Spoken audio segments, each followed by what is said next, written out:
The old ranch had stood for nearly a century. Its wooden beams creaked with age, and the white paint on the farmhouse peeled under the relentless sun, but to 93-year-old Margaret Thompson, it wasn't just land, it was her heart. Every inch of it was filled with memories, her late husband fixing fences, her children running through the pastures, and the oak tree where she'd carved her initials as a girl. But the HOA didn't care about history or legacy. It started with a letter. Bold red ink stamped across the top, final notice. They claimed her ranch violated the community's aesthetic code. The problem? Margaret's ranch wasn't even part of their HOA. She lived on the land long before the subdivision sprawled around her property. But the newly formed HOA, run by a power-hungry Karen and her board of enforcers, wanted Margaret gone. They wanted her land for development, and they thought an old woman would be easy to bully. Margaret stood her ground. Frail in body but fierce in spirit, she told them flatly, "This land was mine before you were born, and it'll be mine till I'm gone." But the HOA escalated. They sent enforcers to inspect her property. They trespassed, shouted threats, and told her she'd face heavy fines she didn't even legally owe. Margaret's hands trembled as she called her son. Her son, David. David wasn't just anyone. He was a decorated Navy SEAL, hardened by years of combat but softened by the deep love he had for his mother. When his phone buzzed and he heard the fear in her quivering voice, something inside him snapped. No one threatened his mother. Not ever. By the time he arrived at the ranch, the HOA was already there.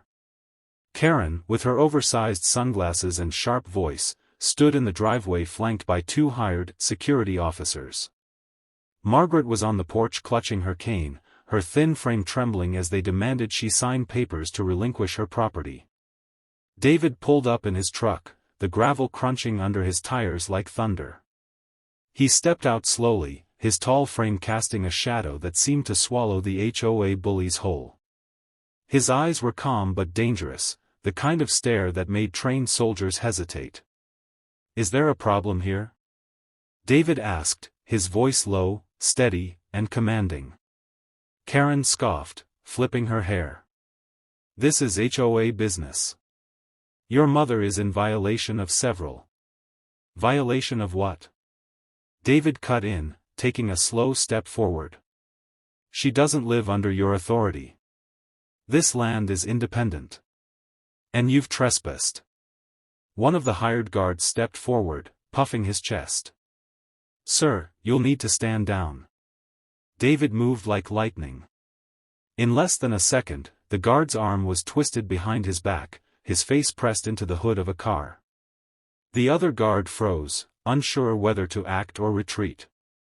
David leaned in close and whispered, "I've disarmed men twice your size in war zones.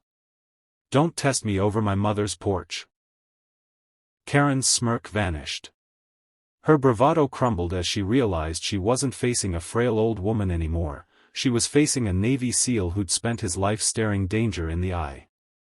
Margaret, from the porch, spoke firmly despite her age. "I told you people, I'm not leaving. This is my home." David released the guard, who stumbled back in humiliation. Then he pulled out a folder from his truck. "Since you like paperwork so much, here's mine.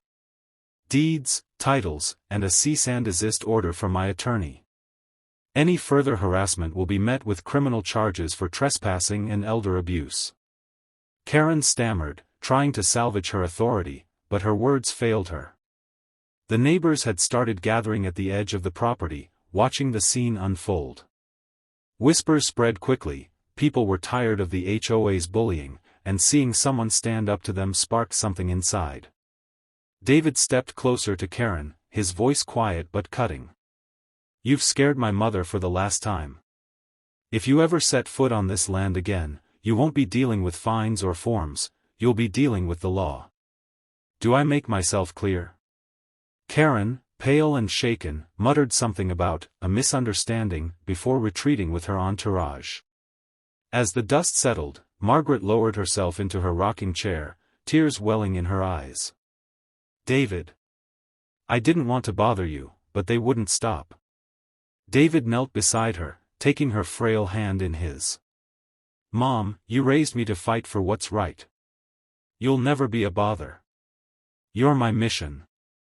Always. The neighbors, once too afraid to speak, began stepping forward to thank Margaret and David. They admitted the HOA had bullied them too, unreasonable fines, threats, intimidation. But now, seeing one man stand firm, they felt hope. Word spread fast. The HOA's power crumbled as residents organized, exposing their corruption and voting out the tyrants.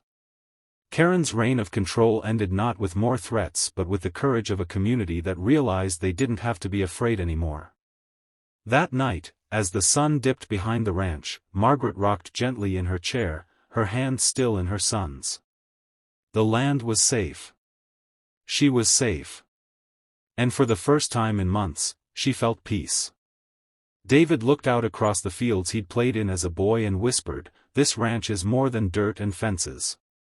It's family. And family is worth fighting for."